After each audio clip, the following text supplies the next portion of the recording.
branch. I am delighted to welcome Mr. William Schmick on Solutions Rising. Mr. Schmick has had an impressive career on Wall Street as a research analyst and strategist for a variety of brokerage firms before moving to the next chapter of his life as an investment advisor. Presently, he writes a weekly column on monetary conditions that affect all of our lives. Welcome, Mr. Schmick.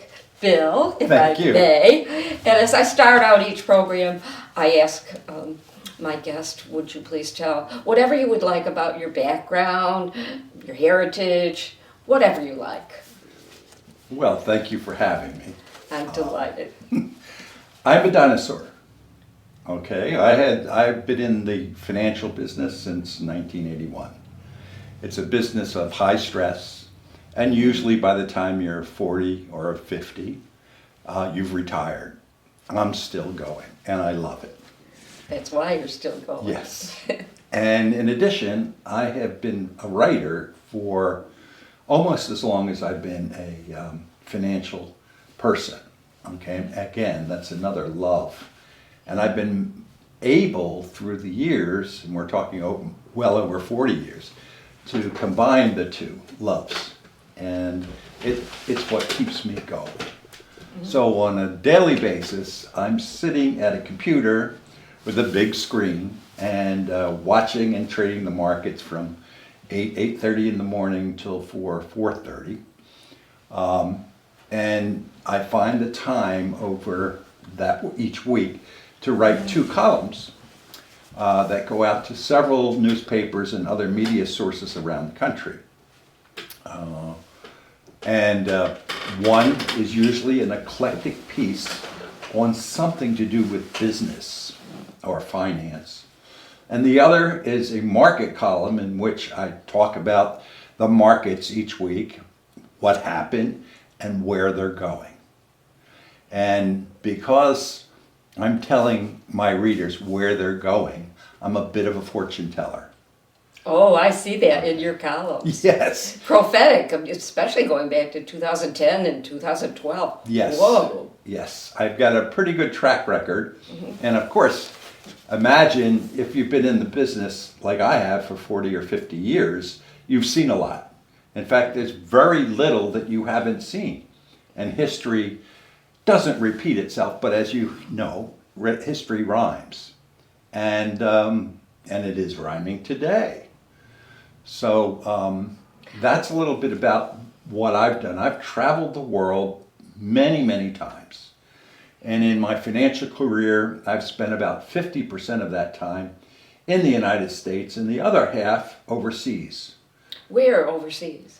Mostly countries that you would call emerging markets. Sure, I've been to France, I've been to Japan, I've been to London umpty-ump times. But the exciting part was being in Africa or watching as the Berlin Wall was torn down. Oh my goodness, I remember that. Yes, or being... And I lived in North Africa for 2 years. You did? Yes, okay. Another story. Right. I've been in Latin America during the lost decade of the 1980s. On and on. I've been in every gold and silver and copper mine probably in the world of any size. So all of that is kind of broadened my horizon, and it has given me an understanding of how markets and countries interact and how things change. And I can see and have seen things that has happened in the Ivory Coast happening in Hong Kong and vice versa and so forth. So it gives me a kind of unique perspective, and I try to write that in my columns. Oh, I love to read your columns. What, when you say history doesn't repeat itself, mm-hmm. but it rhymes? Yes. How do you differentiate that? Well, let's take a great example. Welcome to the presidential elections of 2024. I've just finished a 4-column or 5-column topic on populism in this country. And And I really would like to, I think we'll accent on populism on this program. Okay. With the expectation that I will be inviting you as a guest again. Okay. Well, I see a lot of similarities today in what is occurring in this country with other periods in the United States. I firmly believe that we are in the second or third year of a regime change. A period of populism. And when I've looked back through history, the United States history, these periods last anywhere from 15 to 20 years. So we're in very early innings in a situation which I continue to see will provide conflict and stress and confusion as it has in the past. Do you have a sense of foreboding? I did. I really did.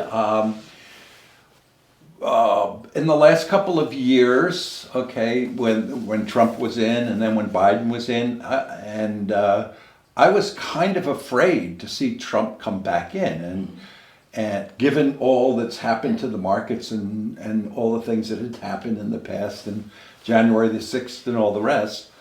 And I guess because of that fear, I started to research because I didn't understand what was happening in the country.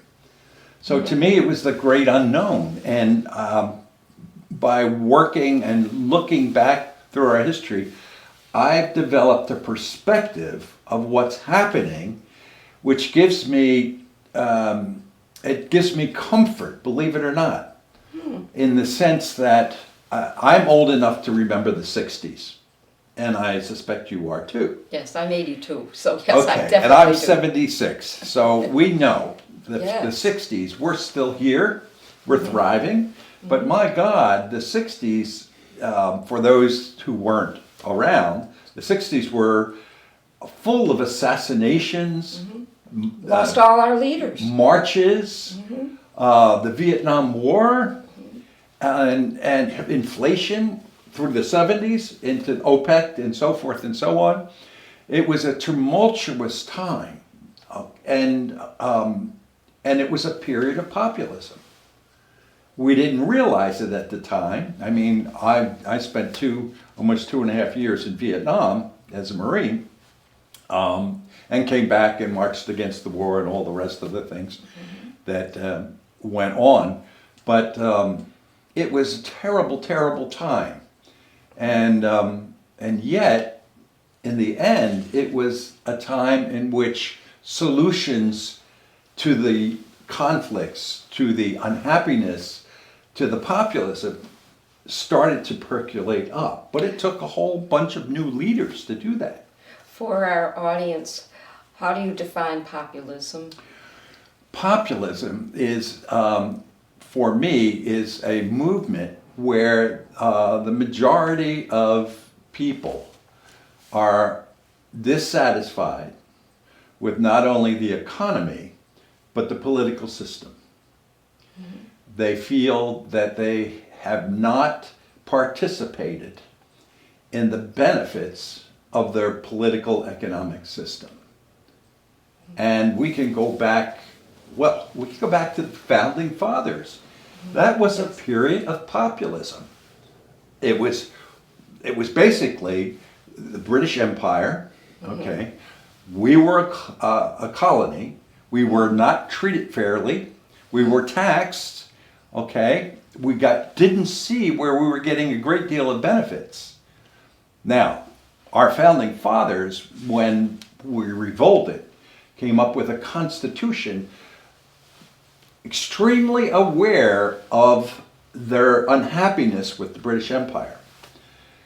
What they were smart enough to see is that there was this pendulum which swung back and forth in political systems. And they devised a constitution that would check a pendulum swinging too far to the right or to the left. And what do I mean by the pendulum and right and left? On one hand we'll talk about economics, free markets, capitalism. Okay, that was what the British Empire was. And capitalism in the end, is a feeling of winner take all, dog eat dog, survival of the fittest. Okay? It has benefits. It has great benefits. Look at what happened in the British Empire. So we wanted a capitalistic system. Okay? But our fathers realized early on that this capitalistic system, without checks and balances, could move to the extreme, we'll call it the right, to the point where very few people benefited from the system. So they had to devise checks and balances because they certainly believed in qualities like equity, fairness, truthfulness, okay? Justice, okay? So we devised a system here in America where when the pendulum swung too far to the right or too far to the left, okay, these checks and balances would start to move it back. And these checks and balances is us. Yes. We are the checks and balances. So, what do we have today? We simply have the checks and balances finally moving after many years from where it has gone to, the extreme right, okay, where a handful of billionaires own more of the world's wealth than half the people in the world. I would call that an extreme. Oh, definitely. Okay, and that's where we have finally ended up. And the movement of populism is simply the people of this country, the checks and balances, to move once again that pendulum from an extreme one position to at least the middle. I'm very concerned about the dissipation of the checks and balances and what's happening. Frankly, I'm concerned that we might be collapsing from within, and I really believe in fighting on the local level going up, and of course it goes back to watching Reaganomics trickle down, just policies that I thought were just awful. Right, exactly. Well, you have a right to be afraid, although I will tell you in the periods of populism, and there have been many in this country, there is only one time where the system broke down in the way that you fear, and that was a civil war. In that civil war, it was basically an argument over slavery, at least on the surface, but it really wasn't. No, it was about the South, who believed that they had built an economy, an agrarian economy, on the backs of slaves. And on the northern side, where the industrialization of the country was going, they, in fact, were the power holders of the economy and were growing faster and larger than the South. So the North threatened the economic future of the South by saying that we want no more slavery in this country. Neither side would compromise. But the North was also using the benefits of slavery economically. They were, but the industrialization of the North was growing so strongly and with leaps and bounds that it was overcoming the agrarian society of the South. Okay, so was there ability to compromise? There probably was, okay, in some shape, way, or form, but it took on a moral argument. Okay, do you believe in God or do you not? Do you believe in slavery or do you not? Okay, and since that was an area where compromise, there was no compromise. That we could call slavery was the pendulum pushing as far to the right as you possibly can get, right? And there was no willingness because the South was afraid that if they got rid of slavery, their economy would be annihilated. So they refused to compromise. And the North didn't either. But also, I think in a lot of American education and understanding, it's either or, instead of finding all the complexities in the solutions and ways to heal and avoid probably what happened in the Civil War, Yes. and perhaps what's happening here. The thing is that outside of that one example, in periods of populism, compromise has developed. It's taken a long time, and unfortunately, when I say this, the only way a compromise or compromises are going to occur in this country now is through stress, strife, and conflict. And somehow I think we need to find consensus. We can't do beyond that compromise. No, we cannot. yet. This is year 2 or 3 out of 20. 15 Oh, or 50. 20. Okay. Okay, now what is it going to take? I believe honestly that neither candidate right now has the solutions or ideas. To fast forward really quickly, how do we get into this situation?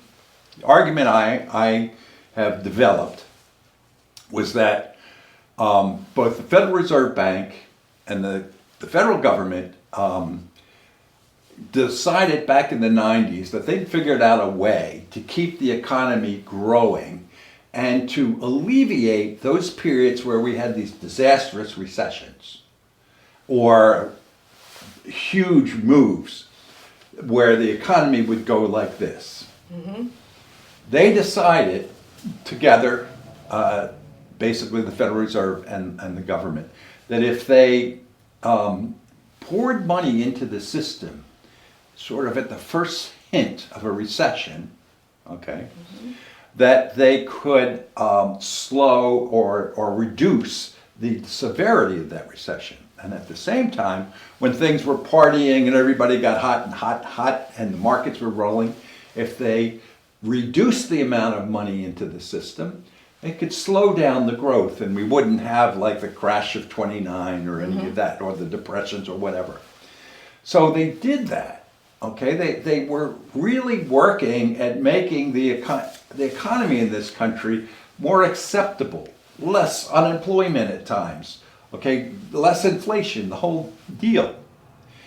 The means by which they did this was the mistake. And what do I mean? You're pouring money into the economy, you're the Federal Reserve, okay, or you're the government that's spending, all right? You turn on the spigot. Where does that money go? It doesn't drop out of a helicopter, okay? It goes into the banking system, reduces interest rate to the point where money's free. Or to borrow money is so low that it's almost free. Now, question to you. If interest rates are really low and you can go to a bank and borrow as much money as you want, who gets the right or the opportunity to borrow the most? Well, I know that from your columns, and I know that also personally. It's the people with the most wealth and the corporations with the strongest. They've got giant. Yes. I mean, that brings us right to Citizens United, the Supreme Court, making corporations people. One of the most disastrous decisions I've seen out of the Supreme Court. Of course, Roe v. Wade is probably the most disastrous. But anyway, yes, right there. Right. Now, that makes sense from an economic point of view. Why? Because corporations are only motivated to make profits for the shareholders. Mm-hmm. Okay? Now, back in the Reagan days, everybody knew this, and we were saying, but what about me? I don't own a corporation. I am not a corporation. How do I get the money? Don't worry. It'll trickle down to you over time. Corporations will borrow the money, they'll build new plant and equipment, they'll hire more people, they'll need more people, so they'll raise wages, trickle down, trickle down, trickle down. It had worked at times in our history, for sure. Why didn't it work 40, 50 years ago? Here's the answer.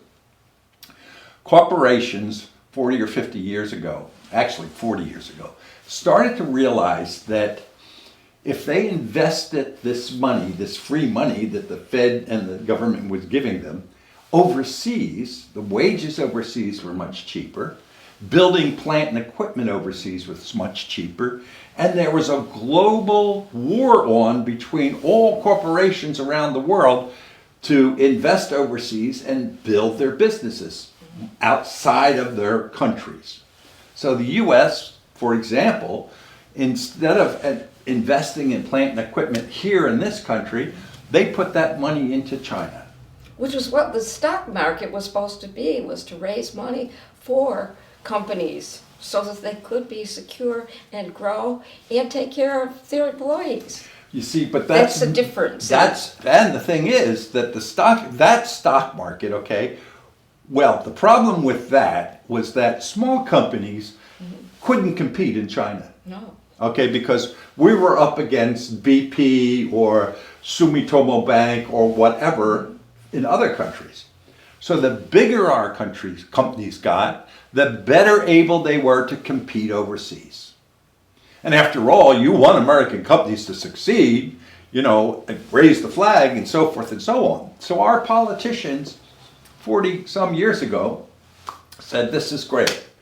We've figured out a way. We'll give the money to the corporations through the Federal Reserve, making money cheaper and cheaper, and we'll spend money. The government will spend taxpayers' money by whatever, social programs, whatever. But where did the government give that money? It didn't go directly to you or me. It went to a corporation. Yep.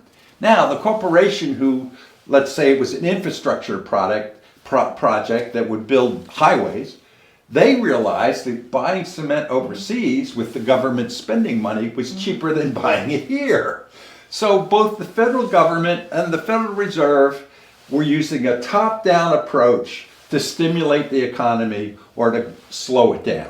And all it did was hurt the everyday people, the working people, shove the middle class down to poverty. No trickle down. It didn't occur because these corporations were taking the money overseas. It occurred for the Chinese, okay? Their middle class, suddenly there was a middle class there, and many, many other countries. So, it wasn't that the government was being bad. It was literally trying, okay, to smooth the economy and hire people and so forth and so on. But it wasn't working, and they still don't recognize that it's not working. We spent, over the Trump-Biden eras, $9 trillion of spending, okay? And people today are angry. They're still angry because these policies of the last 40 years, this top-down approach, does not work. Our income inequality is higher than it was during the colonial period. When we had a revolution. I didn't realize that. Yes, it's higher today. So, my argument is we need new economic policies that neither party nor candidate understand, okay? And I don't see any players yet that have come up that have the kind of policies we're going to need to redistribute all these trillions of dollars that has gone to 10% of the country and left the other 90% angry and disenfranchised. As we're coming, I'm sure we're getting to the closing time. I guess I would ask you for a final thought and what you feel is hope. Okay. Is that a fair question? Fair. Final thoughts. Here's the solution. You won't hear it from anybody in Washington. So a suggestion.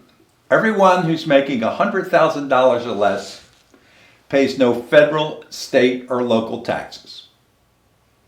Everybody that's earning $100,000 or less has free health care. They go to the private health care system, okay, and go to their doctors, the family does, and they pay nothing. Have you heard this from anyone? Oh my God. But that's the kind of policies that will redistribute the wealth. The only successful effort to redistribute health was the check we all got for $2,300 during COVID. It went directly to us. Yes. I'm not saying that doing this is going to be the most efficient use of government spending. It isn't. and it's going to be somewhat inflationary. It's going to slow growth in this country, but you were afraid of what might happen if there isn't a compromise. That's the alternative. Now, I don't want to do this. I'm sure no one else wants to do this, but there are things that we have to do in order to redistribute this wealth. Mm-hmm. So we will, because we've done it before. Look, the Civil War, what happened? Terrible war and so forth, but yet 20% of the workforce, the slaves, were freed. 20% of the workforce. In the Great Depression, out of all that populism and turmoil, what happened? We got the New Deal. Today it's still going on. In the 60s and 70s, same thing. What happened? We got the Great Society. Mm-hmm. This time around, who knows what it'll be, but it will be, and it's an opportunity, in a way, to move that pendulum back to the center, and I believe we'll do it. If we have time, and of course I'm a climate catastrophe fighter, yes, and very concerned about what is happening, and that affects everybody economically, absolutely, wherever you live, however you live, and also nuclear proliferation and I mean, it's not so far out to think about nuclear war. I mean, these are two very, very serious issues. Well, that's part of the stress. We may not have another Vietnam War this time around, but we may have a climate war. We already have a climate. Well, I agree with you, but this is nothing. And by the 30s, by 2030, okay, what we're going through now is going to look like nothing. Mm-hmm. Okay, by 2030, you won't believe what's going to happen in this country. But the hardships can be terrible. This is going to cause stress. This is going to cause conflict. But it's also going to bring us together. Because we'll have no choice. Yes. Okay? Oh, yes. And that does happen in disasters or crises or catastrophes. And that's the only way this is going to happen. Yeah. Because you and I are not going to part with one dime unless we're forced to. Okay? The haves in this country have it. Why should they give to have-nots? Why, if I paid for my college education, should I allow your daughter to go to college for free? Why? Oh, because it's fair? Okay? You're right. Back to the pendulum, okay? People like me, and I'm using the general me, people like me do not want to part with our gains, especially if we're retired. That's a real threat, okay? But that's exactly what's necessary unless we want the alternative. And we're already getting that alternative. If you, whether it's in the elections or climate change, why do you think that people in Pennsylvania, in the face of climate change, absolutely do not believe it and want energy, more energy, fuel-burning energy in this country? Why? Because in Pennsylvania, in parts of Pennsylvania, their only livelihood is energy, okay? Producing energy. And nobody has given them an alternative to feed their family of four. And we could with solar and wind. And we're going to close there. Bill Schmick, I am so grateful. I expect and hope you will come back and continue our discussion, because there is so much to talk about.